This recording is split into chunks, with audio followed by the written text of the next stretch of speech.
Welcome, everyone. So glad you could join us today. Look, as lecturers in applied sciences, you are tackling incredibly complex, highly technical subjects with your students every single day. And we all know the stakes are high, right? I mean, a misunderstood lab protocol or a misread variable can completely derail an entire project. So the big question is, how do we ensure that absolutely every student in your classroom can actually access, understand, and master that rigorous material? Well, that's exactly what this explainer is designed to help you figure out. Today, we're exploring an essential, real game changer for your teaching practice, Universal Design for Learning version 3.0, and we'll look at how artificial intelligence is rapidly stepping up to be a powerful partner in this space. Okay, let's dive into this. Are you still designing your courses for an average student who doesn't actually exist?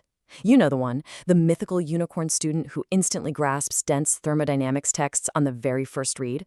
The truth is, and this is heavily backed by learning science, every single brain is as completely unique as a fingerprint.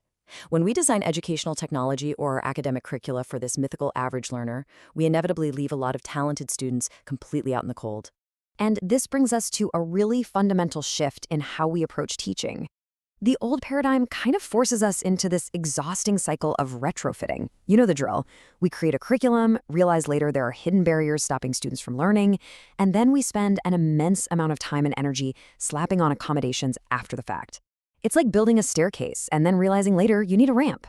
But the new paradigm, it's all about co-designing for variability from the very start. By proactively designing for the incredible, predictable variability that we know is in your classrooms, you create systems that are accessible to everyone right out of the gate. Here is our quick roadmap for today's explainer, which helps reduce uncertainty. First, beyond the average student. Second, decoding UDL version 3.0. Third, reducing cognitive overload.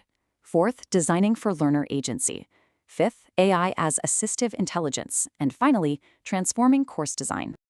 Let's get right into Section 1, Beyond the Average Student, Acknowledging Systemic Barriers. So, curricula and edtech designed for an average student inherently create hidden barriers. Treating diverse learners as one big monolith is just a massive drain on your precious time because you're constantly having to retrofit your lessons. But more importantly, it creates deeply exclusionary systems.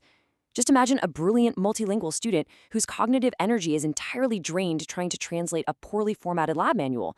That leaves them with literally nothing left to actually master the applied science concepts. When the system isn't built for our diverse students, their energy goes entirely toward navigating those barriers rather than understanding the material. We absolutely must dismantle these barriers. All right, Section 2, Decoding UDL version 3.0, a framework for inclusion. And this brilliantly illustrates the foundation of UDL. The framework rests on three core pillars. First up, multiple means of engagement. This addresses the why of learning. Think about connecting a complex civil engineering concept directly to a student's local community so they actually care about the material. Second, multiple means of representation. This is the what of learning. For instance, offering a 3D video simulation of a chemical reaction, not just a static text formula, so the info is truly accessible.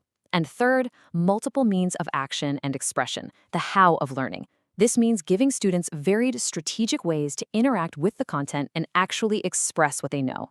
Now, the recently released UDL Guidelines 3.0 take these principles even further.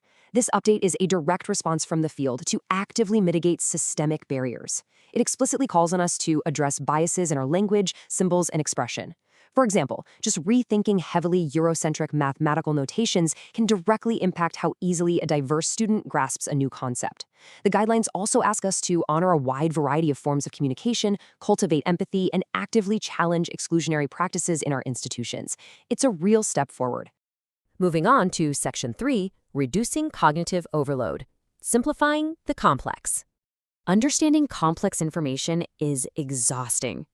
I know for sure you've seen this shared frustration in your classrooms.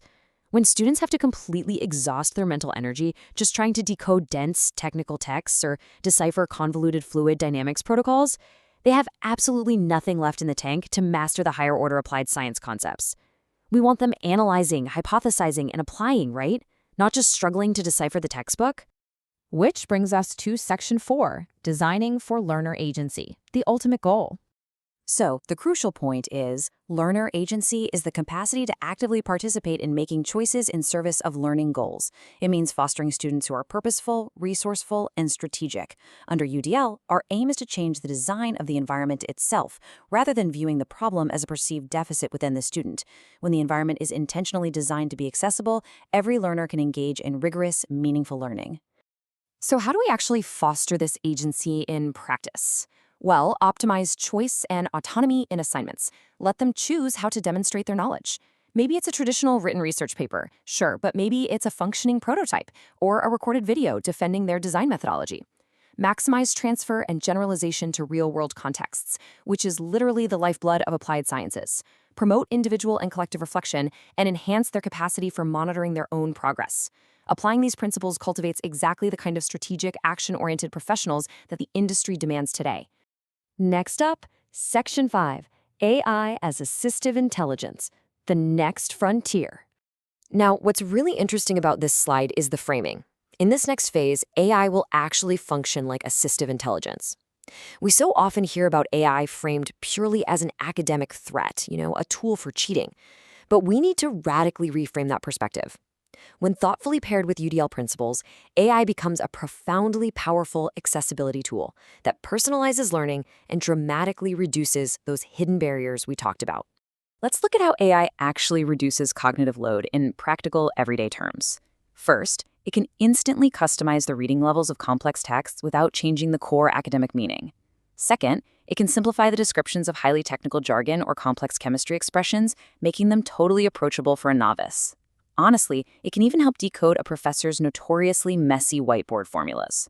By doing this heavy lifting of initial decoding, AI unlocks much deeper student engagement with your core academic content. The AI handles the barrier, so your students can focus their brilliant minds entirely on the applied science. And if you're sitting there wondering if you're out on a limb thinking about this, you are certainly not. 70%. That is the percentage of educators who are specifically looking for AI tools to support students with disabilities and language barriers. The integration of AI for true accessibility is a massive movement right now. To put that into perspective, it proves that you're part of a broad, vital shift toward more inclusive, supportive education. Finally, Section 6, Transforming Course Design, Actionable Steps. Let's move to and see how this builds into your daily work. Embedding UDL doesn't mean burning your syllabus and starting from scratch. Actually, for your next lab, just try these highly practical steps. 1. Actively connect prior knowledge to new learning to build a solid foundation. 2. Clarify complex vocabulary, symbols, and mathematical notations up front so they don't become frustrating roadblocks later. 3. Provide multiple tools for construction and creativity, like let them use 3D modeling software instead of just traditional 2D sketching. And 4. Anticipate and plan for academic challenges before they even happen. As we wrap up, I want to leave you with a strong, provocative question to consider today. How will you remove just one hidden barrier in your next lecture? You don't have to change everything overnight. Just take a single, intentional step toward a more inclusive classroom using UDL and AI. Your diverse learners are counting on you. Thank you so much for joining me for this explainer. I really hope it empowers you to design learning environments where absolutely every student can thrive.